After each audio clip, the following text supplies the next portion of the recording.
Skype casting from Fort Worth, Texas, back to La Jolla, and we're joined by UC San Diego head coach Chris Carlson. He's our NBA analyst here at 619sports.net. You also see him on Sports Wrap with Laz over on channel 739, breaking down the hoops. And Coach Carlson, let me start by asking you the question that my compatriot Chris Ella wanted me to open with. Conference finals have begun. Is there any chance of a Denver Nuggets-Orlando Magic NBA Finals? Absolutely not. No chance. I think there's No a possibility for a Denver Nuggets Cleveland Cavaliers final, but I just don't see the Magic getting over the top. They did a remarkable job in getting past the Celtics in that Game 7 in Boston, and their shooters are playing very well. Courtney Lee, Turkoglu, Ray Alston's playing well. They're getting good contributions from Petrus and the rest of the group, but I just don't think they have enough firepower to play against a very motivated Cleveland Cavalier group. Let's start breaking down these two conference finals then. And we'll begin with the one that I think people are most interested in, the Western Conference Finals. And the reason that this is interesting to me is because the Lakers are doing their mercurial, sometimes we show up, sometimes we don't show up act, while Denver has kind of been building momentum through the playoffs. That's leading a lot of people to say, okay, maybe Denver can be even the favorite in this series. Where do you lie on that? You know, I still like the Lakers. I think that what really showed up in that last series was their big guys, Bynum, Gasol, Lamar Odom, played very, very well in that Game 7 against the Rockets. And I think it was really kind of a scary time for the rest of the league, in my opinion. We talked about this the other night on Channel 7. I just think that when Kobe Bryant can go 4 for 12, only 14 points in a Game 7, and you can still blow out a very good Rockets team who've been playing very well, I think that's a real bad signal for the rest of the league. That Kobe doesn't have to really do a whole lot for them to still have success is a big deal. If they can get that continued production out of their big guys, mainly Gasol, Bynum, and again Lamar Odom, I think it's a huge factor. And I still like the Lakers in this series, but I think the Nuggets are really going to make them earn it.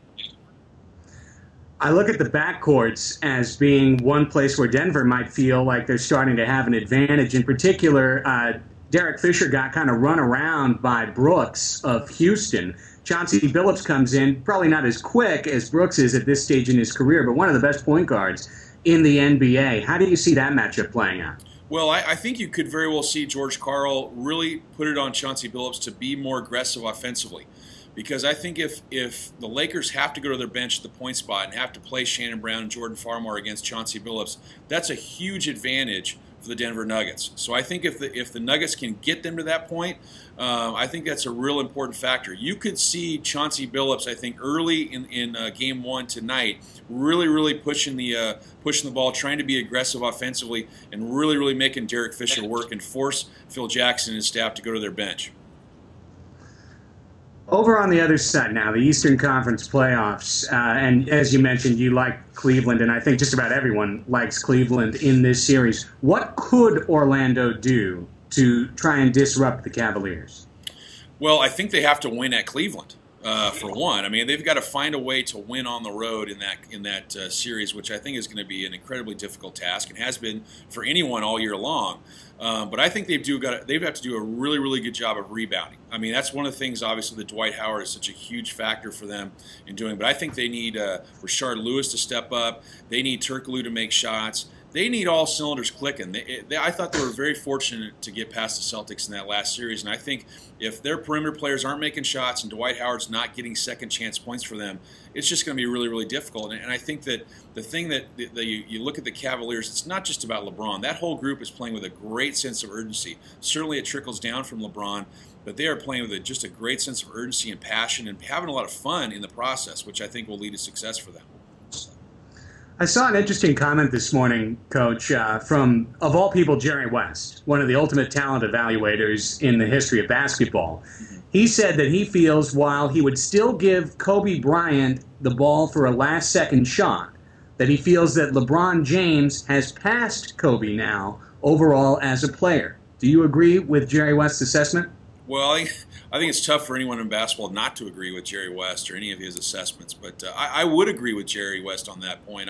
I think that Kobe's just a fantastic talent and just really a predator when it comes to that last-second shot and making the big play when it's really needed. But I think in terms of being a complete player and just an overall talent, I think LeBron has surpassed him in that respect.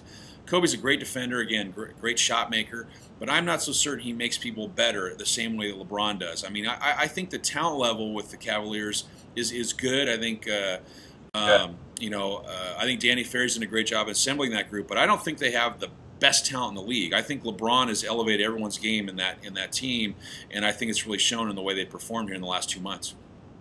All right, so let's lay out the picks then. I know you like the Lakers and you like the Cavs. How many games for these two conference finals? I think the Lakers-Nuggets go 7. I think we're going to see a very entertaining, tough series, but I think it's going to come down to a Game 7 in Staples, and I think the Lakers eke it out. As for the Magic Cavaliers, I see that one going 6. I don't see the Magic winning in Cleveland, and I think that the Cavaliers will come out on top in 6 in that one. Head coach Chris Carlson, UC San Diego. Got any hot recruits coming in, Coach? Always beating the bushes, looking under every rock, But UCSD is a great place to come to school, so come on over. There's no question about that, and UCSD athletics are hot, red hot right now. Coach, always appreciate the time. I know we'll catch up again for the NBA Finals. Look forward to it, Craig.